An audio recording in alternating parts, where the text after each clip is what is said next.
Cet atelier d'aujourd'hui qui a pour objet d'analyser le profil de la vulnérabilité du Sénégal et l'étude de l'impact de la ZLECAf est organisé dans le but d'une validation nationale de cette étude avec les partenaires qui nous accompagnent, tels que la CNUSED, pour voir quel a été le profil de vulnérabilité, comme je l'ai dit, du Sénégal, mais également l'impact de la zone de libre-échange continentale sur l'économie sénégalaise.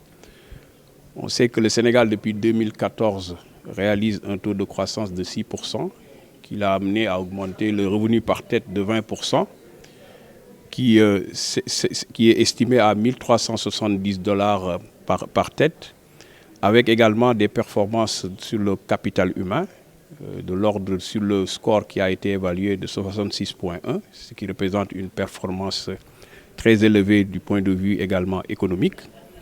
Et cela permet également de voir le statut du Sénégal parmi les pays en développement.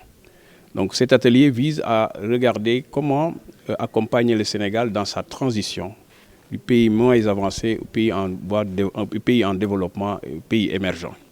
Ce qui va se faire évidemment par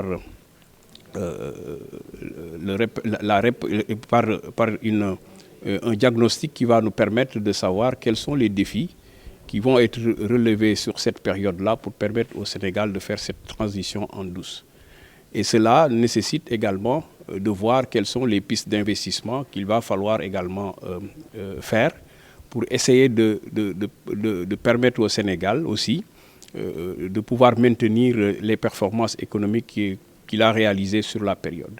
Et ces investissements sont axés dans les secteurs évidemment des hydrocarbures. Nous savons tous que nous sommes un pays pétrolier, mais également des investissements dans le capital humain également doivent continuer à se faire pour permettre au pays également d'être beaucoup plus innovant, beaucoup plus compétitif, pour également atteindre des taux de croissance à 2 chiffres qui sont projetés. Vous savez, c'est une évaluation qui est en train de se faire et sa validation, mais également il y aura une autre évaluation qui va se faire en février 2024. Le Sénégal garde bien ses chances également d'accéder aux pays en développement, compte tenu des performances économiques dont je viens de souligner. Je vous ai souligné également que 2 de ces critères ont été respectés, notamment en termes de revenus par tête et également sur les performances réalisées sur le capital humain. Il reste à également gérer certaines vulnérabilités également économiques que le Sénégal également est en train de corriger pour lui permettre véritablement de faire cette transition en douce. Il y a 2 niveaux. Il y a un niveau d'analyse qui se fait en partenariat et sous en fait le leadership de la CNUSED sur les différents critères sur la base desquels le pays va être jugé et analysé. Donc cette partie analyse se fait de manière conjointe.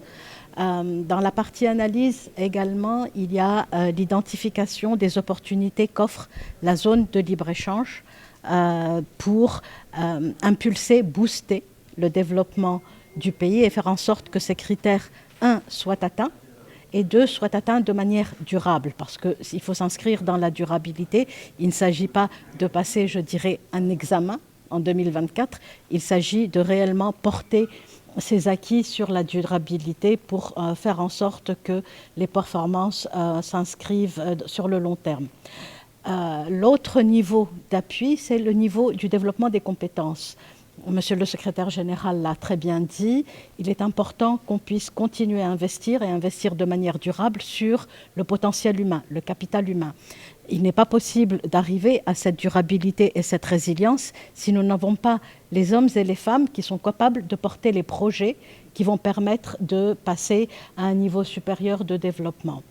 Et en plus des hommes et des femmes qui vont porter ces projets, il faut les institutions qui vont permettre d'encadrer tout le potentiel et d'en faire réellement un élément important du PSE dans sa 3e partie, de sorte que la vision que le Sénégal s'est donnée en termes d'objectifs de développement, que ce soit développement économique, que ce soit développement humain, que ce soit des développements environnementaux, que ces objectifs soient atteints et permettent au pays de devenir un pays à revenu intermédiaire dans les prochains délais.